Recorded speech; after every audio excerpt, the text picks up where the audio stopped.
Ah bah maintenant, oui, je vais donner des leçons. Mais le progrès est possible. Bien, alors, je vous remercie, Madame la Ministre, Monsieur le Ministre, Madame la Présidente. Moi, j'ai 5 questions. La première, c'est sur la montée en puissance de la péréquation verticale. Nous la saluons, c'est une bonne chose. Elle permet de réduire les inégalités de richesse entre les collectivités. Et l'idée d'évaluer l'impact de la péréquation est tout à fait nécessaire. Toutefois, depuis 2018, le gouvernement a décidé de faire financer cette progression par les collectivités elles-mêmes. Ce choix va conduire donc à une baisse de la DGF pour plus de la moitié des communes à ce rythme. Le gouvernement a-t-il définitivement renoncé à financer lui-même cette péréquation verticale ou cela tient-il à raison d'un contexte économique que l'on peut comprendre? Ma deuxième question, c'est sur les dotations de soutien à l'investissement local qui se maintiennent en effet à un niveau élevé, comme vous l'avez rappelé, Madame la Ministre. On observe néanmoins une stagnation désormais sur ces dotations à l'investissement. Est-ce que vous considérez que le gouvernement va continuer à soutenir cet investissement en le majorant dans les années qui viennent? Ou est-ce que vous considérez que cette enveloppe est une enveloppe qui désormais satisfait à ces exigences?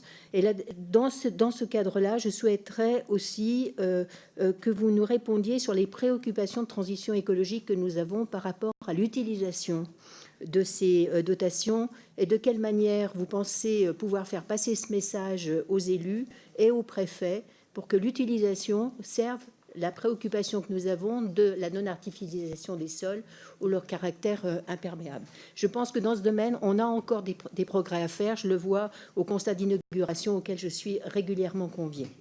Ma troisième question, c'est le recours à la minoration des variables d'ajustement, l'article 21 du PLF, qui sert notamment à financer les mesures du projet de loi engagement et proximité.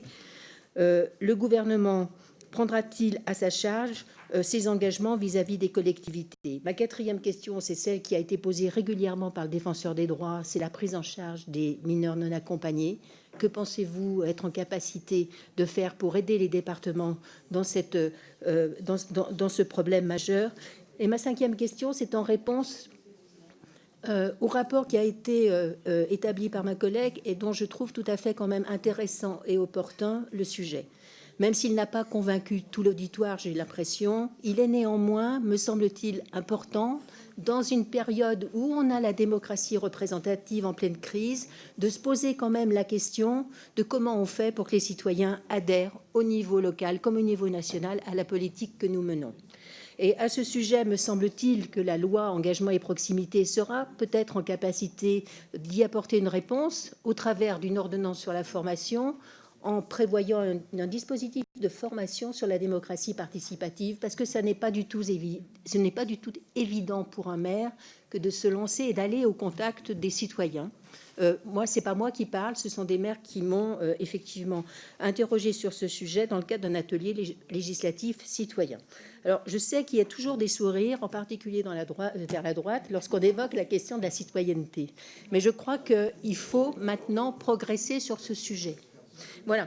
Et à ce propos, ma dernière question serait, est-ce qu'on peut imaginer un fonds dédié à la citoyenneté qui permettrait finalement aux maires d'organiser, d'assurer des déplacements ou des indemnisations par rapport, encourager finalement les maires à s'engager dans ce dispositif? On a tous à y gagner. Vraiment, je pense qu'on a tous à y gagner.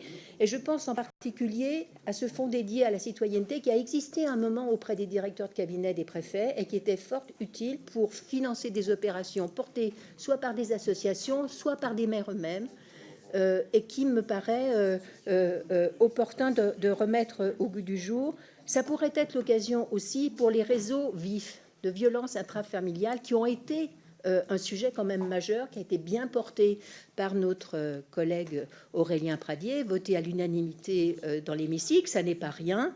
Donc je pense qu'on a tous rappelé l'utilité qu'il y ait des traductions budgétaires à cet engagement législatif.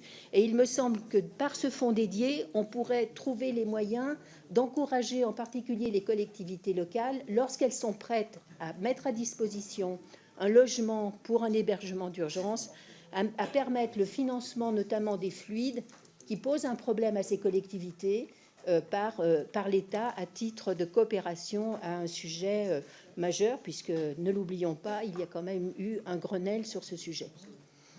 Je vous remercie. Pour le groupe UDI, Agir indépendant, Monsieur